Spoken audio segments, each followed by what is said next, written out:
الحمد لله رب العالمين. الحمد لله الذي بنعمته تتم الصالحات. الحمد لله وكفى والصلاة والسلام على رسول الله محمد صلى الله عليه وسلم. رب اشرح لي صدري ويسر لي أمري واحلل عقدة من لساني يفقه قولي. السلام عليكم ورحمة الله وبركاته.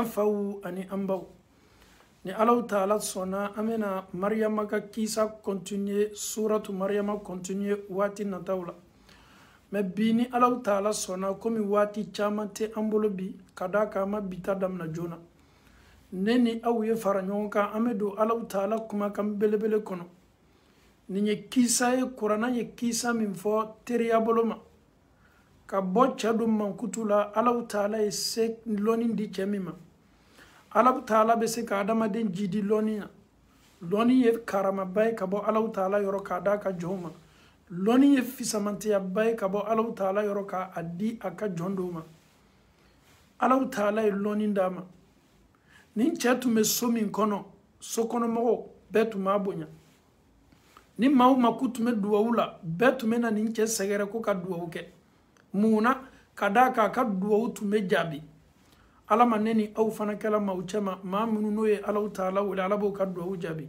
nin che na ye duwa ke maaminye bela ka foni tuma segere kwa ye Allah Ta'ala dali oye kadaka mado ala ka jonchema maamin ka duwa fana me jabi ala eloni ndama Allah Ta'ala klala ka mustajabu duwa fana ndama na ye duwa ki ye doron duwa be jabi nin tola nin sokono bonya baka karama baka maudani mala la dirilo ala nya sananya jombele bele do ala era le loni ndama afana ka duwo tume jabi Allah Ta'ala kan nabi nyuma ba Musa alayhi salam nin chatu me somin kono Musa ka tama sela nin sokono Allah Ta'ala kan nabi nyuma o tume do fambe fe ka ala ko lase Musa semin kala nin sokono mo slana abo kono ka fo ko Musa keto ugbena le ka bo sokono nonu farala nyonka la nyini juma mola ka Musa kele ka Musa bali Musa kana na sabati o ka sokono o farala nyonka o tala jon soroy o tala ninche soroy abe fo chamima ko Bal'am bun Ba'ura Bal'am ka mauna na kana Bal'am soro a Bal'am eye ma sen may an chamaya e kadwa ube jabi an danime ela an nyanyera fara nyonga kana esoroya Musa le dola an ka sokona ya an me minnata ifebi comme e kadwa ube jabi an ye fe ye danga do Musa ko aye kori la nyini mi mala akal la nyini kana mafa Musa ye dese akana se an na nyasima Bal'am ko aka sokono mogoma aw mane segera ko foila fone ye danga do Allah Ta'ala kan nabi mako ko ye kuma kabani mbayde Musa ye Allah Ta'ala kan nabi male aw ye fene ye Musa danga chodi ka Allah Ta'ala kan nabi danga ni kuma baye hakli yerete son kuma mima maudit un envoyé de Dieu ka Allah Ta'ala kan nabi danga do ako kate son ko kana ni kuma yera foye kuma te ko kana kuma berala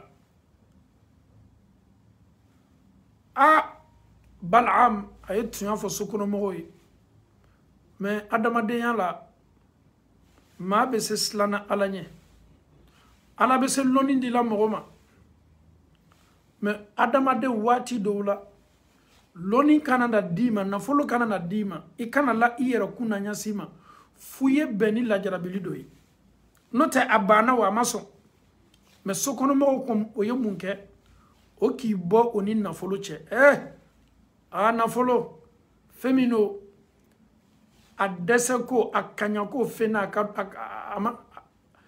na folo na do la femme d'afe de ba fonte sonina mais chacun a un prix. On peut te corrompre avec $1 million. Tu dis non ne be sala Allah Ta'ala. On vient te corrompre avec 5 millions de dollars. Tu vas dire non. Inni akhafullah. Ne be sala Allah Ta'ala. Ils vont te corrompre avec 100 millions de dollars. Ni limaniya yɛrɛ ma sabati ni waati ɲɔgɔnna la. Karamɔgɔ cɛ, I bɛ taa jiwoyo fɛ dɛ. E san 20 ne te, e bɛ wari ɲini na. E san 30 le te, e bɛ tunga na. Hali e yɛrɛ 100,000 € yɛrɛ dafani tɛ e ka compte la. E yɛrɛ bɛ jamana min na julu bɛ e la, e bɛ kan ka julu sara. Ni wariba sugu ye na kana na ka a proposer I ye. N'i ma kɛ maa ye maa min bɛ siran Ala ɲɛ. N'i ma tu I ka Ala ɲɛ saranya bonda kɔnɔ. E bɛ taa nin jiwoyo fɛ dɛ. O kosɔn n bɛ to yan ka n baden silama bɛɛ lali. An si dafanin tɛ, mais an y'an yɛrɛ kun kɔrɔsi. Politicien minnu bɛ to ka bɔ sɔn ka na. N'o bɛ karamɔgɔ ta k'a bila fogo cɛ ma. Ko karamɔgɔ ye duwawu dayɛlɛ kɛ. An y'an yɛrɛ kɔrɔsi. Ninnu caman b'a dɔn k'a fɔ n'u nana jamana na. Karamɔgɔ kɔni n'i banna bɔlɔ ni wari cɛ ka ban. Karamɔgɔ bɛ n'a yɛrɛ ye fogo nin na. Silamaw, I b'i yɛrɛ ye politicien min ka fogo kan y'a woloma. N'o tɛ min bɛ na k'a fɔ k'a natɔ I san yɔrɔ. I yɛrɛ b'a dɔn k'a fɔ min ka hɛrɛ tɛ silamaw kun. O bɛ sin k'e wele cogo di? E bɛ sin k'i ba I ka danbe la parce que k'o ka gɛlɛn e ma. Politicien delila ka maa jumɛn kɛ nafolotigi ye kabini n'o bɛ bɔ farafinna ka na. N'o bɛ bɔ Afrique ka na. Saliw bɛ ta, fɛnw bɛ ta. Mais ninnu ye jɔn kɛ waritigi ye? Ninnu yɛrɛ ka nali ka silamaw fara ɲɔgɔn kan, o ka kɔsegili bɛɛ bɛ kɛ mankan de ye. Il a donné tel euro. Non, ceux qui sont devant là, kɛlen bɛ ka wari dogo. Subhanallah, aw yɛrɛ bɛ sin ka fɔ ɲɔgɔn kɔ ka sɔrɔ wari min di la, a cayaninba, a dɔw yɛrɛ tɛ tɛmɛ 3 000 € kan. A dɔw tɛ tɛmɛ 5 000 € kan. Mais aw yɛrɛ bɛ tubabula yan, aw bɛ sela aw yɛrɛ kɔrɔ, aw bɛ sela balo kɔrɔ. Alhamdulillah, aw yɛrɛ bɛ taa ka taa bila ɲɔgɔn na nin koɲa ɲɔgɔnna la. Non, a nana ka avion billet di ko ka taa hiji la. O nana ka avion billet di a ma. Est-ce que anw silamaw tɛ maloya? Anw bɛ bori cogo di politicien ka avion billet ko ka taa Maka? N'a y'a bɔ a yɛrɛ la k'a k'i ye alhamdulillah. Mais olu ka nali, olu bɛ geste min kɛ, n'olu y'o kɔ don, anw silamaw bɛ sin ka don ɲɔgɔn na. Ninnu ye dunuya nataw le ye. Ele ni Alaw Taala cɛ, e bɛ tubabula yan. I san 10, I san 20, I bɛ baara la. Ele ma si ka hiji nafolo sɔrɔ la I yɛrɛ ye. Politicien ka nali a ye hiji kɛ billet 4 lɔru di, aw bɛ ɲɔgɔn kɛlɛ o nɔfɛ. Nin ye maloya ba le ye, nin ye kumasulu ba le ye. Comment est-ce que tu peux te réjouir avec un billet d'avion qui a été donné par un politicien? Je n'ai pas dit que c'est interdit, mais au tardin ko aw yɛrɛ bɛ ɲɔgɔn kɛlɛ. Billet 4 le di la, billet 3 le di la, an bɛna billet di jɔn ma? Subhanallah. Il faut que an yɛrɛ seniya ka bɔ nin bonda kɔnɔ. Nunu bɛ se k'e kɛ mun ye? E bɛ balo cogo min na nunu ma lɔ. Certes, s'ils viennent ici, n'o mako bɛ silamaw la, o bɛna sigi le, I mako b'an na mun na? Ok, an ka jamana le gbani mɛ an ye fɛ karamɔgɔ ye duwawu k'an ye. Wallahi o tɛ baasi ye.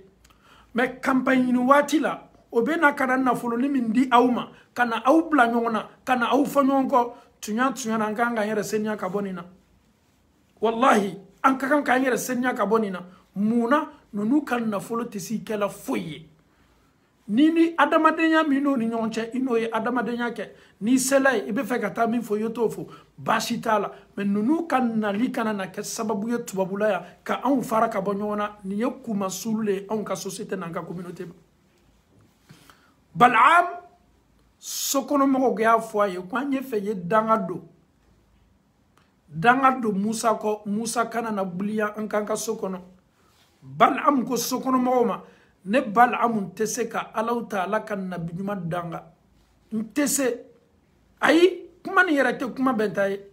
Sokɔnɔmɔgɔw k'o ka nafolo fara ɲɔgɔn kan. O nana ni nafolo ye Balaam fɛ ye. O ye Balaam corrompu. A n'a ka lɔnni, a n'a ka Ala ɲɛsaranya, nafolo sela a la, subhanallah. Ala yɛrɛ ko Kuranɛ kɔnɔ, ko nin ye ne Ala ka jɔn ye ne lɔnni di min ma. Subhanallah. Ala y'a ka lɔnni yɛrɛ ko fɔ. Alaw Taala ko a'udhu billahi minash shaytanir rajim. Bismillahir rahmanir rahim. Watlu alayhim naba alladhi آتيناه آياتنا فانسلخ منها. Wallahi, Ala yɛrɛ ye nin cɛ ka lɔnni confirmé. kofalika oye kibaroyala kabo maka kibaroyala atainahu ne alaw taala ye dilike ama ayati nanga kabako kola certes ala tunye loni dama certes ala tunye familiali dama wari nana proposer Bal'am son wari la Musa danga do Musa ko ika duwawu te bena bebi don ka fo ko ni duwawu ke doro Allah taala bamna ala yo here kiye Allah taala yo onema kiye comme wari nana wari fana chayala Bal'am asonto sokono mo tamake min fola ko e danga do Musa ko Bal'am ni jamaw bolo tala kuruka Bal'am keto danga dola Allah taala kan nabi ko sisen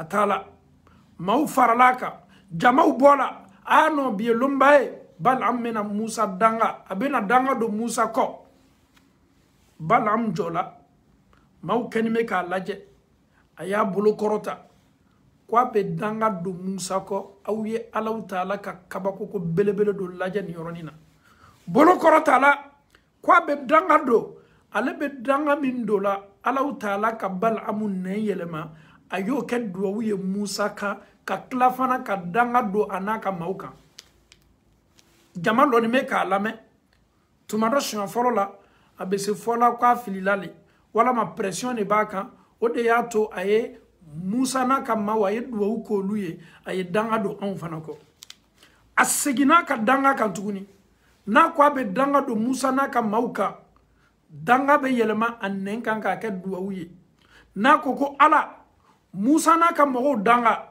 obe yelema nen kan ka ke duwawuye ala Musa na ka mogo baraka Musa na ka mau sabati ala maminu ye ne blani mbarala ala danga la buruka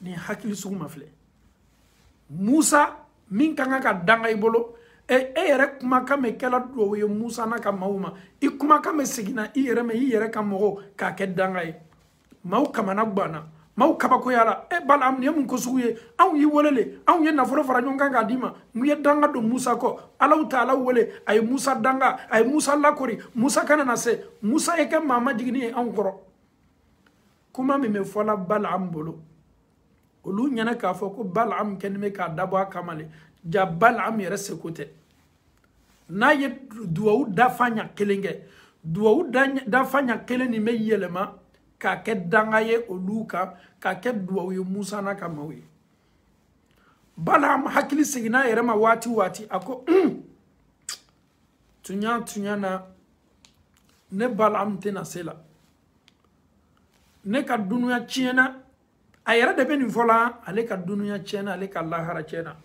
Bal'am ni sona ka fo ki kenime ka kuma min fo ala kenime ka kuma ko sigi ini ka mauma eni mun keli ka Bal'am jani ye dunuya fisayani lahara ite segi ko kan nimisa ki yere la segi Allah taala ma nine ka gbelembi adamaden do uma na folo tugu bala kalando bala loninkelaw bala karamo bala ka fili ka fo ilo nye segi kananko nye fili min keni alala mena segi nka fili kan ni ka gbelema uma de ebe bibe adamaden ka fili fo aye fili min ke ko sabati nin te daluya tala ale yere ba don ye mi fo aye tuan bala few mais ale ye segi kana fo mawye kuntum filila le kwa ye yafa ha ni fana ka gbele bi adamadoma kasoro c'est tout à fait normal et karamo ba do temena oye kiti do la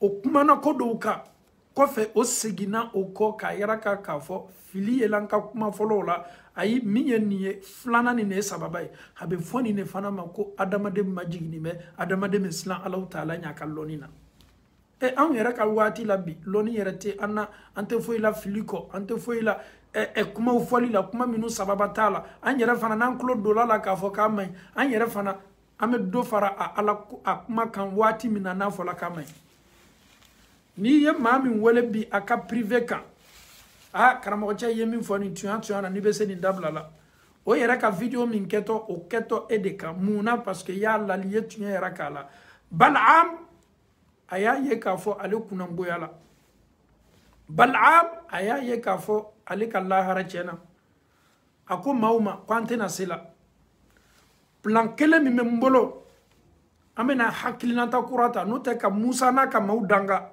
ayi o tɛ bɛnna kɔ ka Musa n'a ka maaw danga ne tɛ se la n yɛrɛ m'a lɔn mun na n bali nin ma kɛli ma aw y'a kɛ to tile bɛ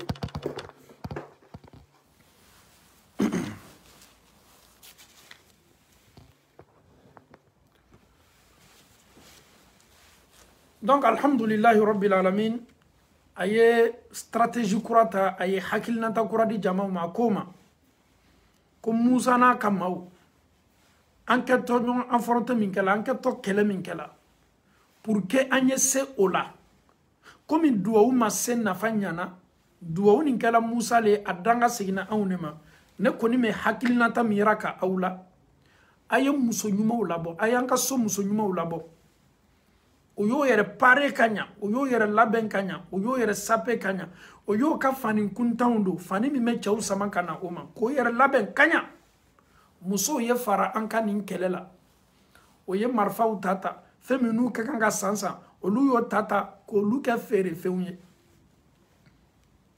a ye nin stratégie le di a ka maaw ma pour que k'o ye se Bani Israilakaw la Musa n'a ka maaw la o fana ye sokɔnɔ muso ɲumanw labɔ musow labɛnna ka ɲa musow parela ka ɲa musow ɲagamina jama cɛma muso fitina ka bon dɛ an balimaw fitina yɛrɛ le musow fɛ surtout Bani Israilakaw cɛma olu ka fitina fɔlɔfɔlɔ minnu daminɛna kɛla musoko le o b'a fitina dɔn o b'a kɔlɔlɔ dɔn o b'a conséquence dɔn o b'a dɔn fɛn min tɛ ka ɲa fɛn na tuma dɔ muso b'a bonda dɔ kɔnɔ n'o tɛ wari dila Balaam ma k'a ye danga don Musa kɔ danga seginna olu ma mɛ Musa lu ta kɛla duwawu ye alayhi salam musow fana a kɛtɔ musow ka fɛɛrɛ le tigɛla sa ka musow lasu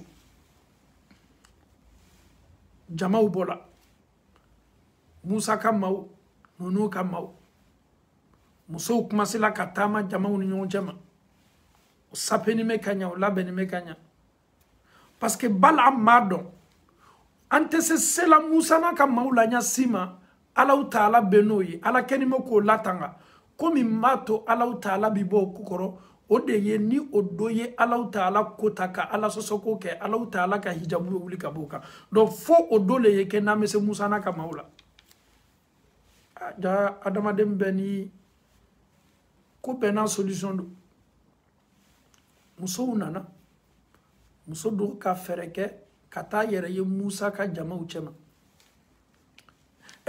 cɛ dɔ fana m'olu cɛma Bani Israilaka cɛba dɔ b'olu cɛma o cɛ dɔɔnin bɛ o sinna ka nin muso ye a jarabila muso la Balaam dɔ y'a fɔ musow ye ko ni cɛ minnu ye aw laɲini dilan kan minnu ma ko sela aw ma k'aw y'aw yɛrɛ labila o ye aw kana ban dɛ aw y'aw yɛrɛ labila o ye donc muso nin don min kɛla Musa ka jamaw cɛma Musa ka Bani Israilaka cɛ dɔ ye nin muso ye muso di Ala ye a jarabila muso la a jarabi min kɛla muso la a ye muso tatigɛ masa a bɛ taa ni muso ye jɔn kɔrɔ Alahu Taala ka nabi ɲuman Musa ale yɛrɛ sela Musa fɛ ko Musa ko ne kɔni m'a dɔn ne kɛni bɛ ka ko min kɛ nin kɔni man di ye dɛ Musa ko nin bɛ se bɛnna cogo di ko nin ye Ala sɔsɔ baara le nin tɛ ko bɛn tɛ haramu ne ye ten a ko Musa ko nin kɔni kelen nin kɔni nin haramu kelen kɔni ne kɔni kɛtɔ nin kɛla nin ye haramu de Musa nin haramu kelen ne tɛna nin labila n kɛtɔ nin kɛla a y'a fɔ ni kafa ye a ko k'a t'a dabila a fana kɛtɔ a kɛla mun na parce que muso ka ɲumanya warala a ma setana dɔ la a y'a yɛrɛ to setana bolo a ko Alahu Taala ka nabi ɲuman ma ko nin muso non Musa fo ni ka ko bɛrɛ kɛ n'o tɛ n tɛ nin muso to yen a ka muso ta a taala ni muso ye ani muso b'a ka tantan kɔrɔ ko ka kafoɲɔgɔnya tɛmɛ o ni ɲɔgɔn cɛ subhanallah Balaam a bɛ Alahu Taala ka jɔnsenmaw tana lɔ aba don komi mato Allah ta'ala ba ka hijabu bo aka don sen mauka masa Allah ta'ala yumunke masa Allah ta'ala tola ka sela nin chaye chieni minke Musa ka jama chema Allah ta'ala sina ka konobori labori Musa ka maubeka ka konobori labori oka kolera a konobori kala konobori fanga mabaye o konobe burla o konobe beba don ka fo ni konobori jugu yala nyadoma adamade ibe langfo fanga tekila i yere ye jo i senga o bebe ka ta kaba kukubadi konobori bo bela awye Allah ta'ala ka masala je adomin kala ka fo ko cheni ala soso ko minke o chema ko ode ya to Allah ta'ala ye o lajarabini lajarabilie mun kala chedo bola Musa ka jama chema nin cha ko fola kwa ni muso be bondo kono ani muso kanime ka ala kota bomina cheni dola nunu flabe kan ka muso ni cheni bela ka foni bono onila parce que on ka balo on ka jangata nin de ya to Allah ta'ala on la jarabi nin banay nin che ni fana to Musa ka mado le fana ole nana kana nunu bono onila o kami gala masa Allah ta'ala ayini toroya bo o kan la jarabi gbele min tun lalo kan mi nin banay aya bo kan kabe muma kabe Allah soso kelempe ma adamaden kelempe bolo me jama bela kafoni ka dosoro atoroyala o ko son wati dola ni ka chieni kala chieni na ay kana foko no ne makotere on ta koteni la il faut parler kuma naye kadaka adu kololoni adu toroyati nataki idade ano ne makote ele makote ele kanime ka yete kumana sini tumado idde mese kaninti la moye obenya boafe akewali na jogo fe idde fana message jogo su nyona tala muna parce que ele masa ko la tona e ngode omenya boko fe kene male kanana isokono do wati do la ni jugumanye yi jija ki seko ke ni bese yele manin do la ni jugumana slanya ni buyere la jija ni kodo e ko bentate ibadaw na ijija yella like pour que adamado yese adona ka foko alala ni to ko benta ni fana to ko mai Allah ta'ala ka ni toroya wuli kabo oka Bal'am atola ni bonda kono atola kuna mboya bonda kono ay dunya fisamantiyata anyina ka loninko anyina ka alanya saranyako okoson Allah ta'ala ko Qur'an sen mamba kono a'udhu billahi minash shaitanir rajim bismillahir rahmanir rahim watlu alayhim naba alladhi atainahu ayatina ko fali ken nunuye maka kisalla kali oye ala ka rasul sallam nunu munu kenime ka ala soso afon nunuye afi mantuye mado kibaru ya kofoye ala taala ye lonin di chemi ma ala yera kote ko atainahu ayatina wale ala taala kabako ko chamani ninti la moma akadu wutu mejabi naje duwo kadro ala taala bamna ala tuyeni faveru kai atuyeni nema ukai atuyeni hera ukai fansalakha minha atola dunya ko ay dunya fisayani laharaye ala taala sina kani loni nyuma bo abulu ala ya tufa ala ya korota kabo aka ala taala ni grâce mi kai wallahi ni ala nema ki yetto ala taala kan nema bonda kono akana ki kono ka fo iyere ka loni ne yeni ndima la ala taala de adima ala taala le jidi ala le yeni konno ya iyere ka fanga tede iyere fana ka loni te ala taala ko fansalakha min dilama ala bolo osina ka wuli osina ka boshi osina ka minha ka bala فأتبعه الشيطان فكان من الغاوين سبحان الله أتيك كنيا لباندي أصنعك تغو شيطانك أي شيطانك تغو يالي كانوا أديالاي شيطانا نانا أكو شيطانا مبرلاني تانيون في بلعام على كلمة كي كدو جابيني نانوكو بلعام يكالا نسرنيا دو ale ye shetana ka tasla choisir. Shetana tunako shetana ya blasra afana sonoma Allah ta'ala ko fakana min al-ghawin ko ni jon senimamba alabana ma filinu chama alabana ma kunambo chama akani nema nyuma min kala ye ni nema nyuma labana balo ani fili ani bono ani kasara subhanallah ja Allah ta'ala be se ka nema ka jonye ja joni nima Allah ta'ala ka nema ni korosi ka latanga tumado ni nema Allah ta'ala ba mnela de abe wuli ka buika an fawni an baw Allah ta'ala bena bal'amu misaliyata nini enyene sise akodi ko walau shi'na la rafa'nahu biha walakinahu akhlada ila al-ardi wattaba'a hawa'u famathaluhu natunka ala diyanatun diyala alaye atumeni ke korota me niye dunya nata dunya le diyala ye ay dunya tahamuni neta atuna anni dungoko subhanallah Allah ta'ala kodi ko famathaluhu bal amu misaliya ni ne yebbi anga wajibili yere ala bena misaliya ta fendo ma ya lame kusebe ke masalil kelb ko ni cheka bara kela ko min wulu ka bara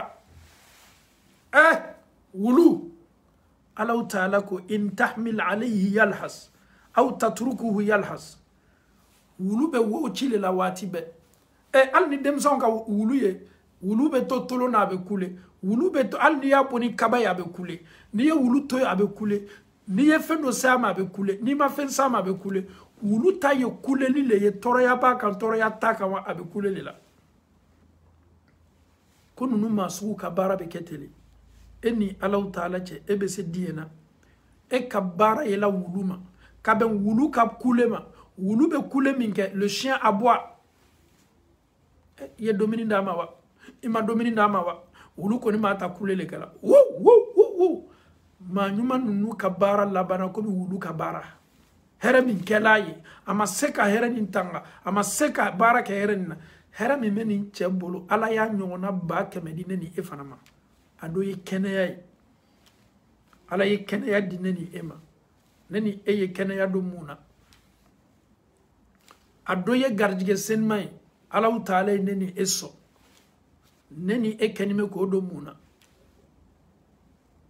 ala kan nema na ya di aka joma ni joma Allah ta'ala ko nyumalo nema ni na yeni nema ke ya fale ni ala kota uye ka keni ala soso uye imisalia beke komi wulu imisalia beke komi wulu mi me kulela yerema domini ndilama wa domini madama wa iselama wa imasama wa yagban wa imagban wa yabun wa imabun wa wulu koni me wo chila faranka bara beke ochola ka bara beki ma bara ye men na fa foi tala abe komi wuluta ni wulu yera sawa ni me malo parce que asawa ma to be kule ni wulu toro ni me abe kule yera malo wulu ka konya yera be muna kule ni yera be muna fale la selam donc Allah ta'ala ko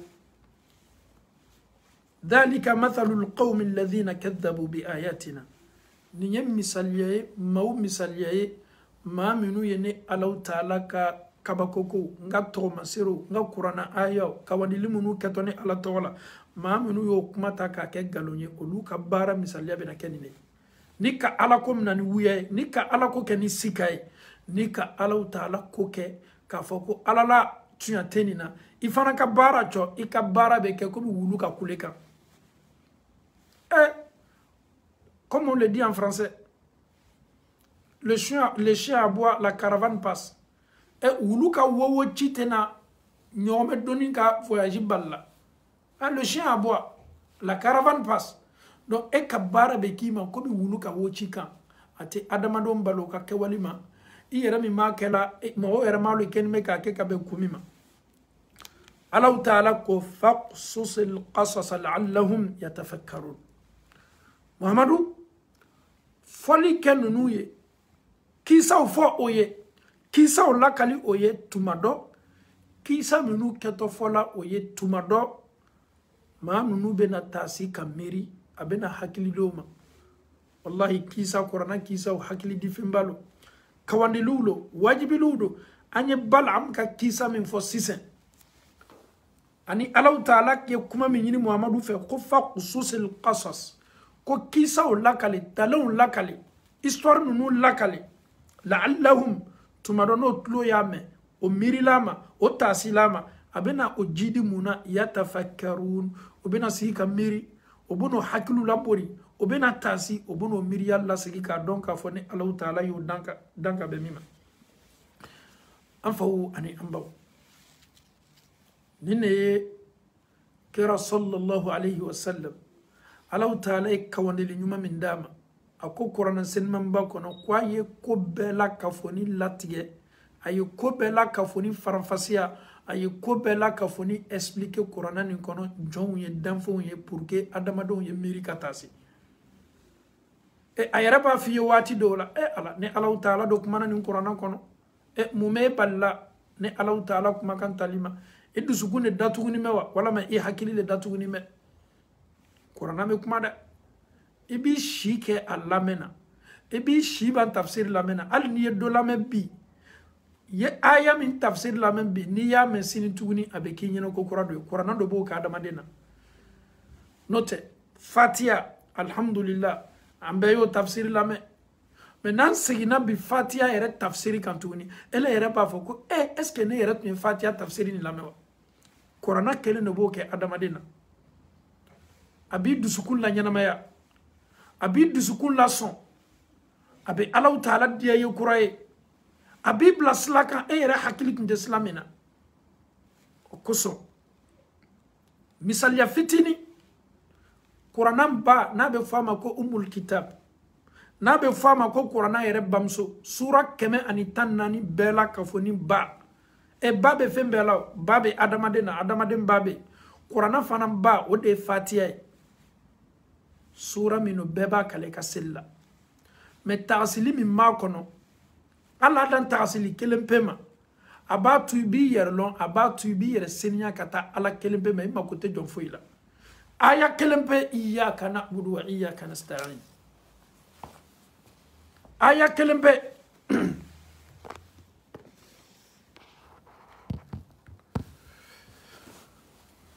aya kelen pe iyyaka na'budu wa iyyaka nasta'in amena na bi baro labori o kan dɔɔni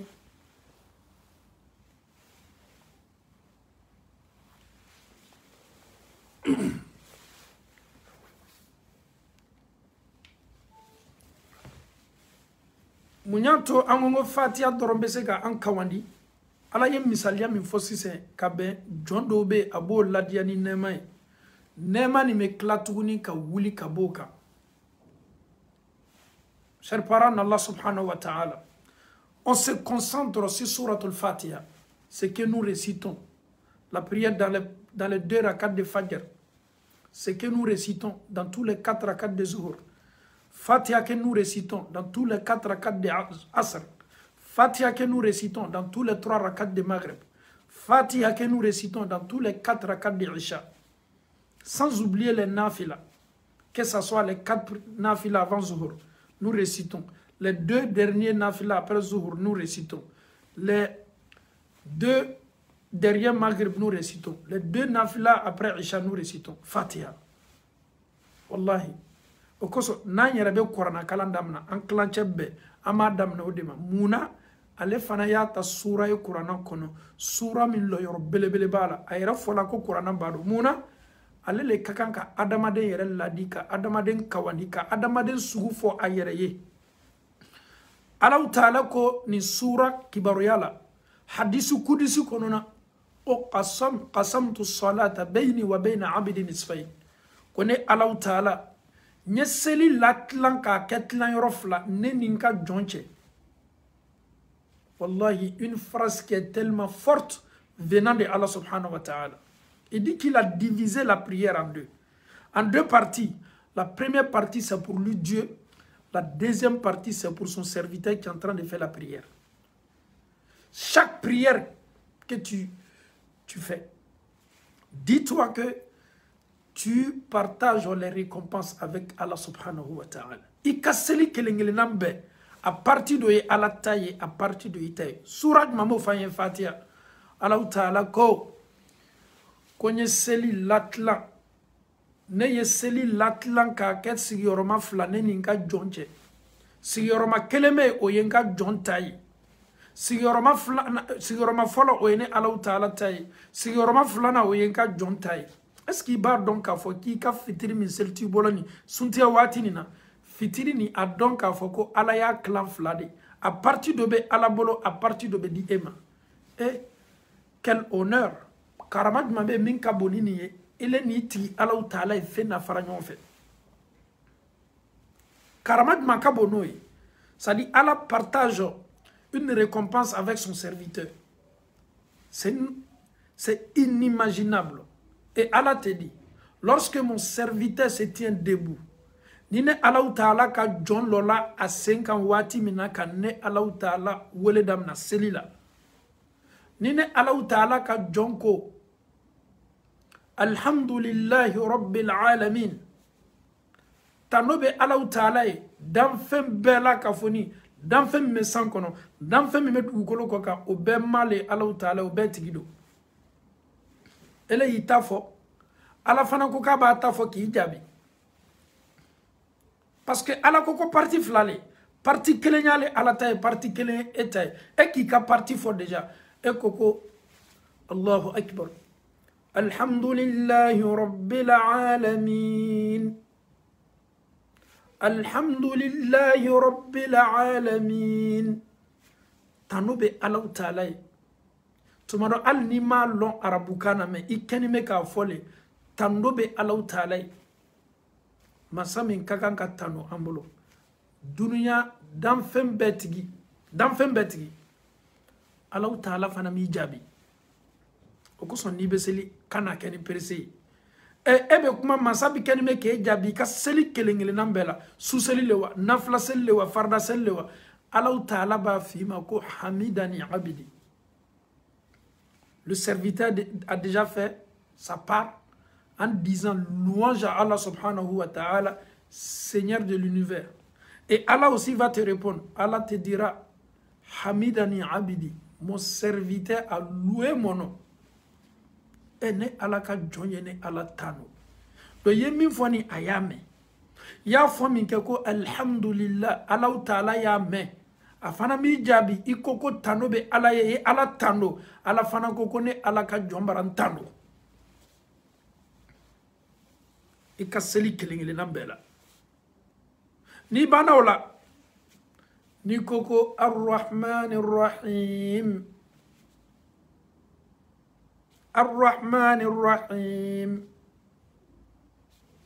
dunya nema masa lahara nema kere ni masa. Yo fanafo, le miséricordieux, le tout miséricordieux. Et Allah va te répondre. Qu'est-ce que Dieu va te dire? Athna alayya abdi. Oh, mon serviteur. Allah Ta'ala ba fo kone Allah ka jomaranka karama dafani yere dinne alama abran tanoni tanolimi abram mankutu abram majamuni kunyai. Mon serviteur m'a glorifié. Je suis le miséricordieux, le très miséricordieux. Mon serviteur vient de déclarer dans sa prière que c'est moi, Allah subhanahu wa ta'ala, le miséricordieux. Subhanallah. Et Allah subhanahu wa ta'ala a fait ko ne Allah ka jonye ne Allah ta'ala to senya. Niko maliki yawmiddin.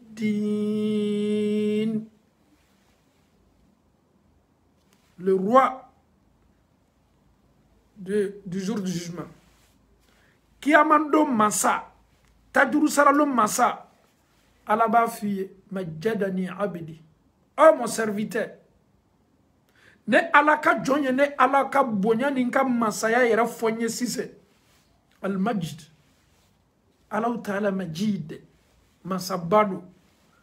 Ele koko maliki yawmiddin. Ele yera bo fika selila ikole ko tajuru saralo mansa mansa u kam mansa mansayate mansa min ko mansa min kam mansayate ba mansa min ya folo ye ale le ya labai mansa min damnama tala labantala ya yara la ka fo ko duniya mansa u kam mansaya be ba e ngo kleflani na duniya mansa do kam mansaya bana ne mafili presque sambisa ba mansaya la mo kam mansaya bana mansa min kam mansayate ba de Allah taala majadani abdi ne Allah taala ka jonyi ne Allah taala to bunya. Chers parents en Allah subhanahu wa ta'ala, si tu savais que chaque phrase que tu fais sortir et Allah subhanahu wa ta'ala a une réponse aussi pour chaque phrase. Quand tu dis Iyyaka na'budu wa iyyaka nasta'in, Dieu, dit Allah, sans intermédiaire, Iyyaka na'budu.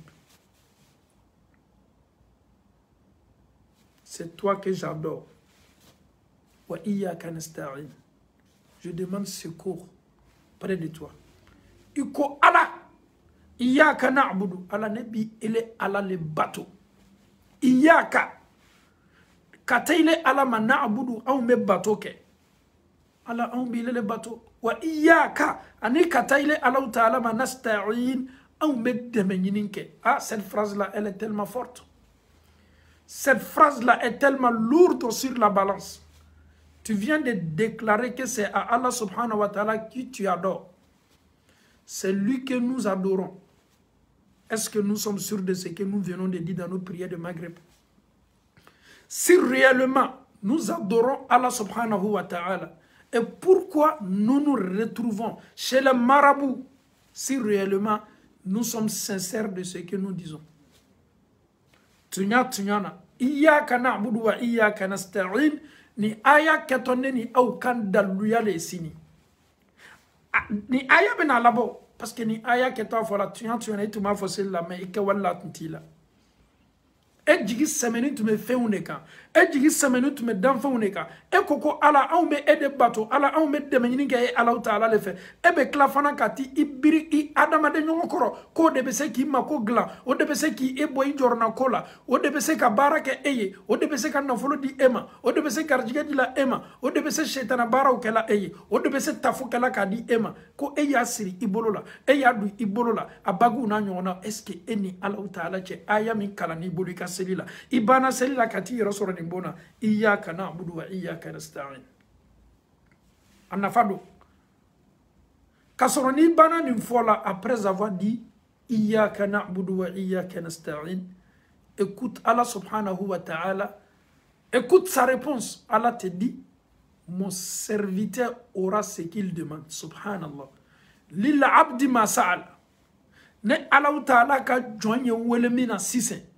Ne ala keto adilama parce que akokwa ye ne ala le batola aye demenyini ngala ne ala le fana fe ne ala fana bara la yuruta ye aka mataramina aka ndalimina makai. Allah Ta'ala t'a fait cette promesse là. Masaminte aka la yuru kam boroto aka foko ala la yuruta kaba aka la yuru kam boroto o ala o masate Allah Ta'ala. Masa Allah Ta'ala kaseni la yuru boroto ma akaseni ka kuma kam jamfa Allah Ta'ala kuima kuya wole mina cho ikiba le batola ibe de menyin kala le Allah Ta'ala le ma ale ala fana mena fendi ma ye femi nyin ngale Allah Ta'ala la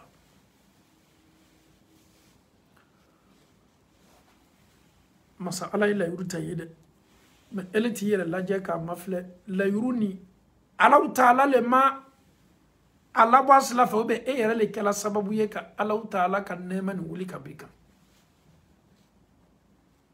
Souratul Fatiha, c'est une sourate, on dit c'est la mère du Saint-Coran. Iyyaka na'budu wa iyyaka nasta'in. Ihdina as-sirata al-mustaqim. Allah guide-nous sur le droit chemin. Allah en kanda, Allah en bla, slakanani. Ihdina as-sirata al-mustaqim. Sirata alladhina an'amta alayhim. Et elle est koko Allah ibla slanyumaka, i rabana kodi.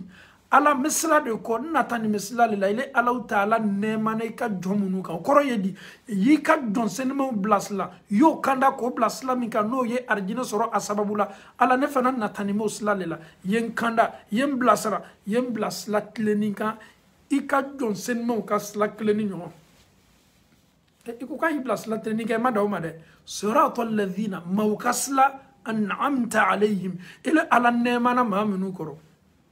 Dieu, guide-moi sur le droit chemin. Chemin de tes serviteurs pieux. Minou niye grâce ou koye. غير المغضوب عليهم ولا الضالين. Allah ngante mawka slama.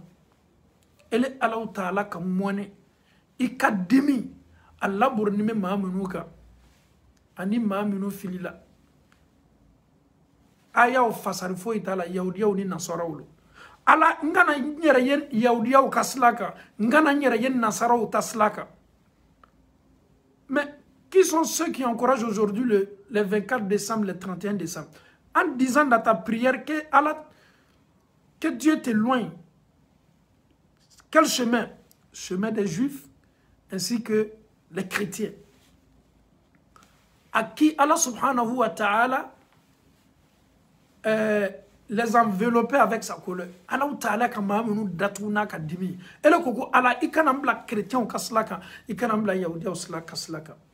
Comment est-ce qu'on peut dire ces genre de phrases dans ta prière et nous nous associons avec des non-musulmans qui sont les juifs et les chrétiens pour célébrer, pour dire non, nous sommes tous, Isa aussi c'est un envoyé de Dieu, subhanallah.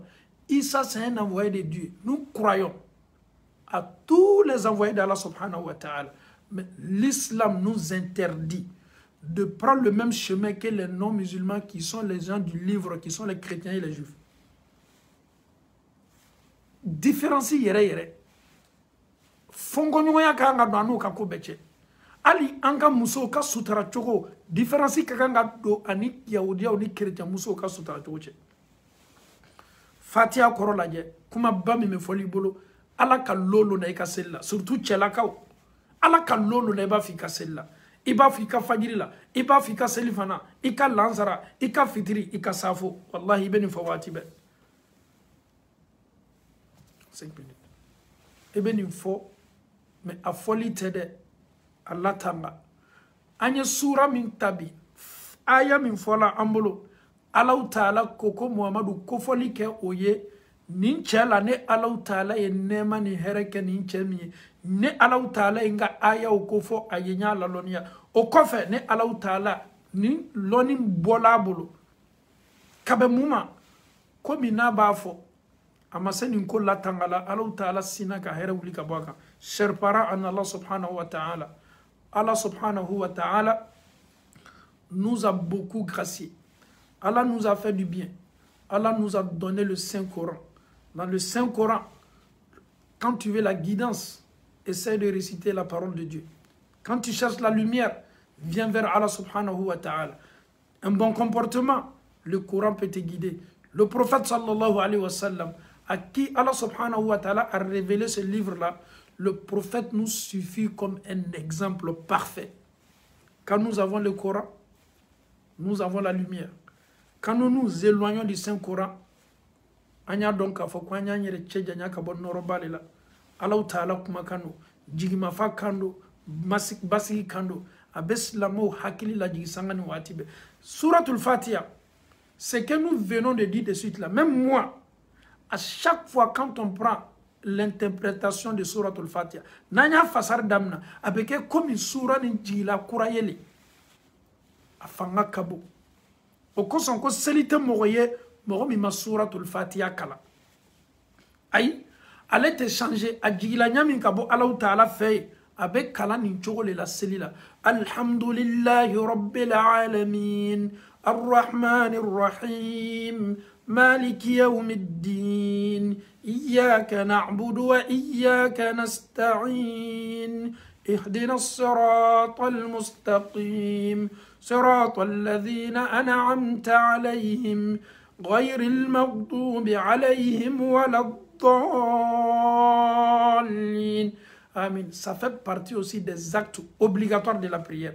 selite mogoye mogomi ma fatiha kala muna kada kan sura mido akoro kabo selite mogoye mogomi ma fatiha kala muna kada kan qur'ana yere bela kafoni bade fatiha ame Allah taala dal kanke tasilawye kanke ala nyasaranya jongye qur'ana ka kama noroye anga kaburu kono qur'ana ka kama noro bay saratuka ka qur'ana ke la suruna dulilay afabawye akalambawye allamebawye كنني أو نفني على كما كان بني على مكلا ربنا آتنا في الدنيا حسنة وفي الآخرة حسنة وقنا عذاب النار ربنا لا تزغ قلوبنا بعد إذ هديتنا وهب لنا من لدنك رحمة إنك أنت الوهاب صل سبحان ربك رب العزة عما يصفون والسلام على المرسلين والحمد لله رب العالمين